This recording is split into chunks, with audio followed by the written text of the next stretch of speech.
Gaur inauguratzen dugun Jose Zugastiren obra hau, formaren garapena deritzona, kutxaren bildumatik hiritarrok disfrutatzera pasatzen da une honetan.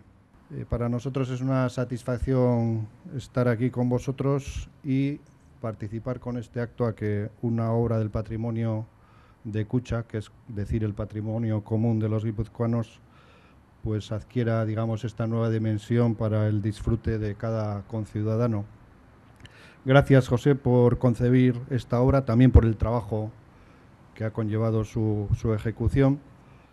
Gracias también al Ayuntamiento de Nis por las facilidades que habéis dado para la instalación de esta escultura y sobre todo porque yo creo que habéis comprendido bien en el Ayuntamiento que Kutxa quiere socializar, digamos, el arte que tiene en su patrimonio. Bueno, mi obra trata de ser una visión poetizada del mundo de las formas, de su evolución y su conformación orgánica. En esta ubicación tan especial quiero agradecer al Ayuntamiento de San Sebastián y muy especialmente agradecer a Kutxa. Kutxa, que ha creído en mí desde un principio. La verdad es que desde que gané el concurso de artistas noveles allá por el año 79,